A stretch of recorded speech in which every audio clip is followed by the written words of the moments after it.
Anyway, mga kababayan, ito lagi ko naman po sinasabi na tuwing magtatalakayan po tayo, hindi po mawawala itong mga magagandang ginagawa ng ating mahal na presidente.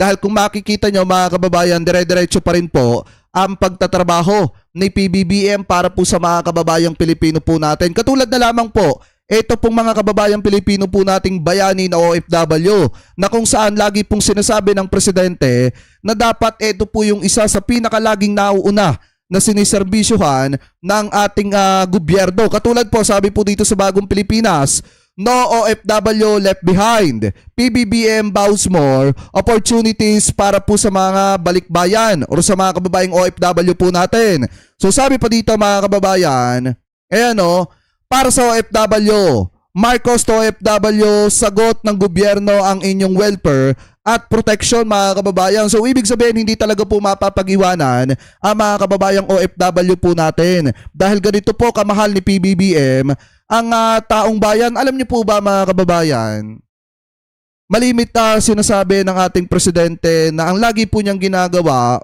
friend to all, enemy to none. Ganon din naman mga kababayan, kahit hindi siya sinuportahan, kahit hindi siya gusto ng tao, basta makakatulong sa mamamayang Pilipino, mapagserbisyon yung mga tao na yun na inaayawan siya, ginagawa pa rin po niya. Kahit yung mga DDSet nakikinabang sa mga programa ng ating pamahalaan. Kaya nga para sa akin mga kababayan itong ginagawang ito ni PBBM hindi po talaga matatawaran to. Anyway, shoutout po kay Ate Judy Basco Thank you po sa inyong pakape. Maraming salamat po sa walang sawang pagsuporta. So sabi pa dito mga kababayan, tuloy pa natin. Ito pa daw. Yan. Sa Bagong Pilipinas, panalong OFWs, DMW at iba pang agencies nationwide at worldwide ang backup sa OFW, sabi po ni PBBM. So ngayon ituloy pa natin. Sabi pa dito, we feel your sacrifice. Marcos, ramdam ang lungkot at hamon ng mga OFW para sa bawat Pilipinong OFW mga kababayan. Ganyan po kabait ang ating mahal na presidente. So sabi pa dito, OFW, malayo man kayo, damang-dama ang tulong ninyo ni PBBM. PBBM, thanks OFWs.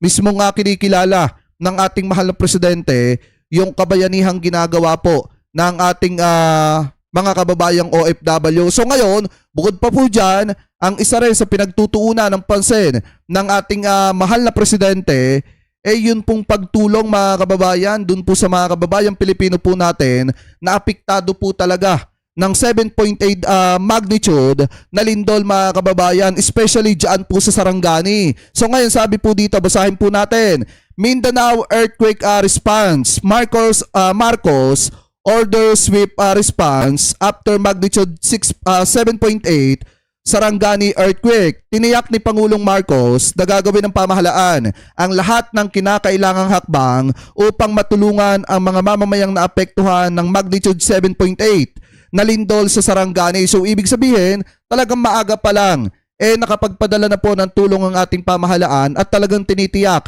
na nasa maayos na kalagayan yung mga kababayang Pilipino po natin. So sabi pa dito, galing po sa balita, galing sa Bagong Pilipinas, Mindanao earthquake response, Marcos orders sweep response after magnitude 7.8 Sarangani earthquake. Pinapalakas ng gobyerno ang disaster response mechanism upang mas mapabilis ang pagtugon sa sakuna. Patuloy na nagsasagawa ng mga monitoring ang mga eksperto upang mabantayan ang mga posibleng panganib mga kababayan. So ganyan po kabilis ang ating mahal na presidente pagdating po sa pag-aksyon, sa pagtulong sa mga kababayang Pilipino po natin. Unlike kay Sara Duterte na mas inuna pang magpapoto-op mga kababayan kaysa po gampanan yung kanyang trabaho bilang pangalawang Pangulo ng Republika ng Pilipinas. So sabi pa dito, basahin pa natin, patuloy na inihahanda ang mga kargadang resources para sa relief at recovery efforts. Nakatuon ang mga otoridad sa pagbibigay ng agaran tulong sa mga pamilyang nangangailangan. So sabi pa dito, tuloy pa natin. Mananatiling naka-alerto ang mga search and rescue personnel sa buong rehiyon. Inaasahan ang patuloy na suporta ng iba't ibang ahensya para po sa mga apektadong komunidad mga kababayan. At yan po yung isa sa mga ginagawa ng ating mahal na presidente. So bukod pa po dyan mga kababayan, nakatuon din ang ating mahal na presidente sa usaping pangkalusugan. So sabi po dito, patuloy na pinapalawak ng Administrasyong Marcos ang access sa dekalidad at libreng serbisyong pangkalusugan. Mahigit 25,000 na residente sa Eastern Visaya na ang natulungan ng Bukas Center mula nang ito ay ipatupad. Kasabay nito umabot na sa 1.4 billion ang naipamahaging tulong sa ilalim ng Zero Balance Billing Program. So ibig sabihin nagpapatuloy pa rin mga kababayan itong isang programa ng ating gobyerno na Zero Balance Billing program na napapakinabangan ngayon na mga kababayang Pilipino po natin. So sabi pa dito 25k na pasyente na tulungan sa Eastern Visayas nito pong Bukas Center. So sabi pa dito, ayan PBBM Healthcare Program, patuloy ang paglawak. Mahigit 25,000 na pasyente ang natulungan ng Bukas Center sa Eastern Visayas. Patuloy na inilalapit ng programa ang libreng konsultasyon, laboratory test, gamot at iba pang serbisyong medikal sa mga komunidad. Umabot na rin sa 1.49 billion ang tulong na naipagkaloob sa ilalim ng Zero Balance Billing Program ng Marcos Administration mga kababayan.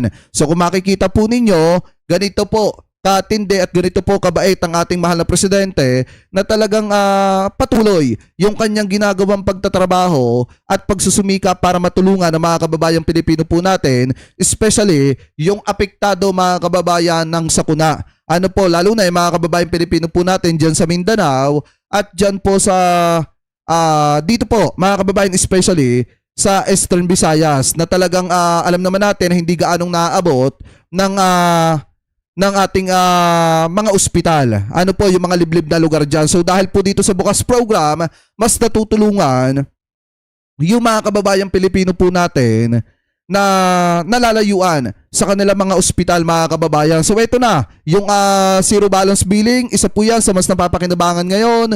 Yung mga Bukas Program mga kababayan na alam naman natin na napapakinabangan na rin ngayon na mga kababayang Pilipino po natin, ganyan po ang ating mahal na presidente nagtrabaho kahit na binabatikos ng mga DD-shit, ginagawa ng fake news, kung ano-ano, patuloy pa rin po ang pagtatrabaho ng ating mahal na presidente para maibigay mga kababayan yung maayos na buhay sa mga kababayang Pilipino po natin. So kayo, kung kayo po ang tatanungin, ano po masasabi ninyo hingil po dito sa mga topic na ito na tinalakay po natin. So comment below na lamang po kung ano po ang comment at opinion po ninyo hingil po sa mga topic na ito na pinag-usapan po natin.